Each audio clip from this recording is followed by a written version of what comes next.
জাতীয় কবির সমাধি চত্বরে চিরনিদ্রায় বিপ্লবী উসমান হাদি বেলা 3:30টার দিকে তার দাফন সম্পন্ন হয়। এর আগে শহীদ হাদিকে সংসদ প্লাজা থেকে অশ্রুসিক্ত বিদায় জানায় লাখো জনতা। তার নামাজের জানাজায় অংশ নিয়ে প্রধান উপদেষ্টা ডক্টর মোহাম্মদ ইউনূস বলেছেন, সব বাংলাদেশের বুকে থাকবেন শরীফ উসমান হাদি।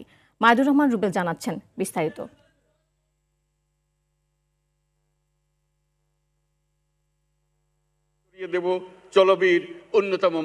জুলাই গণ অভ্যুত্থানের সম্মুখ ভাগের যোদ্ধা এবং ইনকিলাব মঞ্চের মুখপাত্র শহীদ শরীফ ওসমান হাদিকে অশ্রুসিক্ত বিদায় জানালেন লাখো জনতা। হাদির শেষ বিদায়ে অংশ নিতে জাতীয় সংসদ ভবনের দক্ষিণ প্লাজায় সকাল থেকে জড়ো হতে থাকেন তার সতীর্থ স্বজন, রাজনৈতিক সহযোদ্ধা, বিভিন্ন সামাজিক সাংস্কৃতিক অঙ্গন সহ নানা শ্রেণী পেশার মানুষ। জাতীয় সংসদের দক্ষিণ প্লাজায় বিস্তীর্ণ মাঠ ছড়িয়ে বিপ্লবী হাদির জানাজা ছড়ায় মানিক মিয়া এভিনিউর প্রধান সড়ক। দৃষ্টিজুড়ে বেদনার্থ মানুষের হাহাকারে বিদায় জানানো হয় হাদিকে।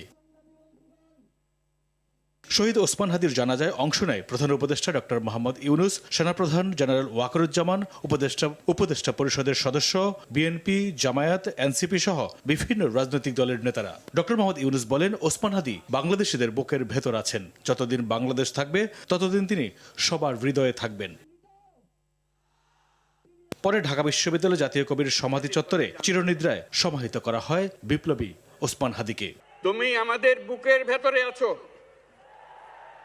এবং চিরদিন বাংলাদেশ যতদিন আছে তুমি সকল বাংলাদেশির বুকের মধ্যে থাকবে। এটা কেউ সরাতে পারবে না। প্রিয় হাদি, বিদায় দিতে আসেনি, আমরা তোমার কাছে আমরা ওয়াদা করতে এসেছি। এর আগে সিঙ্গাপুরে চিকিৎসকদের সকল প্রচেষ্টা ব্যর্থ করে দিয়ে 7 দিন মৃত্যুর সাথে লড়াই করে না ফেরার দেশে যাত্রা করেন 31 বছর বয়সী টকবগে এই যুবক। মাইদুর রহমান রুবেল, RTV, ঢাকা।